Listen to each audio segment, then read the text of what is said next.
నమస్తే. రాను రాను ఊర్లో పోయింటి కొంతమంది పోరగాలి ఏక నెంబర్ సైకోలు తయారవుతురులా.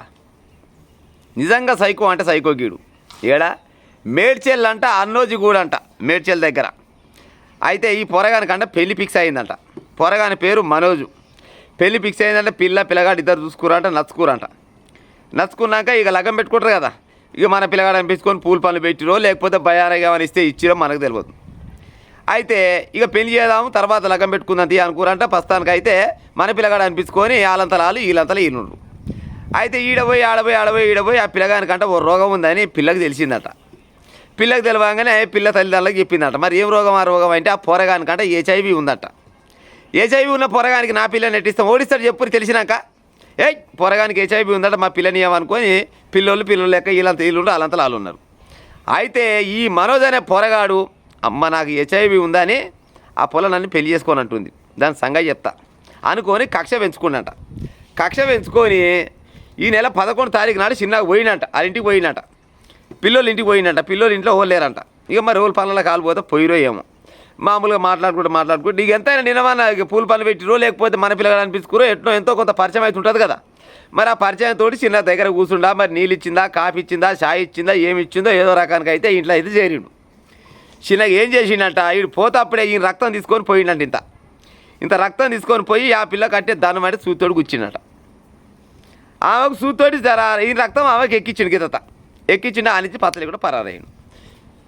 ఇక ఈ అమ్మాయికి జ్వరం వస్తుందంట. అరే జ్వరం వస్తుంది ఏం కావచ్చు, పిల్లకి జ్వరం వస్తుంది ఏం కావచ్చు అనుకో నీ తల్లిదండ్రులు కొనబోయి ఈమెని దవాఖాన చూపించారు. దవాఖాన చూపించగానే ఈ పరీక్ష ఆ పరీక్ష రక్త పరీక్ష మూత్ర పరీక్ష అన్ని చేయంగానే అంట ఈ అమ్మాయికి HIV వచ్చిందని తేలిందంట.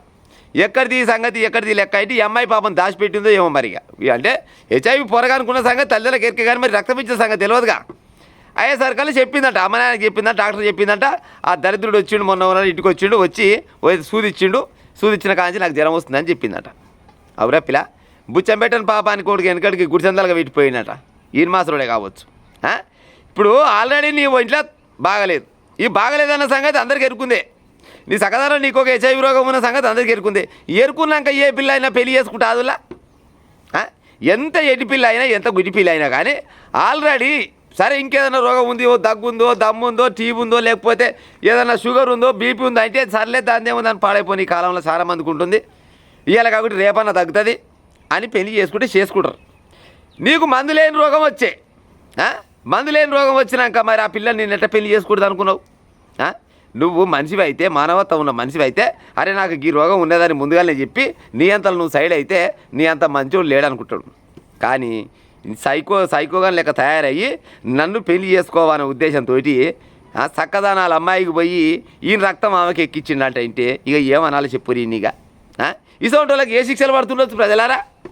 వీరికేమైనా ఉరి శిక్ష పడుతుందా లేకపోతే యావజే శిక్ష పడుతుండొచ్చునా? ఇక అమ్మాయి జీవితం ఎట్ట కావాలి? రేపనాడు కూడా ఇంటికి ఇస్తా వాళ్ళ పెళ్లి చేసుకుంటారా? ఈ ముచ్చట ఏడ తెలిసి ఆడ తెలిసి ఊరంతా తెలియవచ్చు, ఊరంతా తెలిసింది మొత్తం దేశమంతా తెలిసిపోతూనే ఉంటుంది. గిసవంటి సైకోగాలు తయారయ్యి పాడైపోను.